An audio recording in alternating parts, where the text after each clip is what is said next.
Hi friends, അപ്പോൾ നമ്മളിന്ന് രാവിലെ തന്നെ പ്രാവുകൾക്ക് ഫുഡ് കൊടുക്കാൻ പോയപ്പോൾ കാണുന്ന കാഴ്ച എന്ന് പറഞ്ഞാൽ നമ്മളെ ഫാൻറ്റയിൽ ഫീമെയിൽ ഡെഡായി കിടക്കുന്നതാണ്. എന്താ പറ്റിയെന്നൊന്നും അറിയില്ല.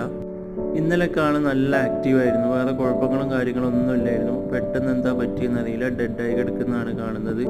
അതുപോലെ തന്നെ നമുക്ക് സന്തോഷമുള്ള കാര്യം എന്താ വെച്ച് കഴിഞ്ഞാൽ നമ്മളെ ഫ്രില്ല് മുട്ടിട്ട് വിരിഞ്ഞിട്ടിട്ട് നല്ല രണ്ട് അടിപൊളി കുട്ടികളുണ്ട്. മാഷാ അല്ലാഹ്, കുട്ടികൾ നല്ല ആക്റ്റീവും കാര്യങ്ങളാണ്. കുട്ടികൾ കുറച്ച് സൈസ്, അതായത് വലുപ്പം വെച്ച് തുടങ്ങിയിട്ടുണ്ട്. തൂവലും കാര്യങ്ങളൊക്കെ വന്ന് തുടങ്ങിയിട്ടുണ്ട്. 2 ദിവസത്തിൻ്റെ ഗ്യാപ്പിലാണ് കുട്ടികൾ വിരിഞ്ഞത്. അതുകൊണ്ട് ഒരു കുട്ടി കുറച്ച് ചെറുതും ഒരു കുട്ടി കുറച്ച് വലുതുമാണ്. അപ്പോൾ പാരൻസ് നല്ലോണം കുട്ടികളൊക്കെ നോക്കുന്നുണ്ട്. നല്ല ആക്റ്റീവാണ് കുട്ടികൾ.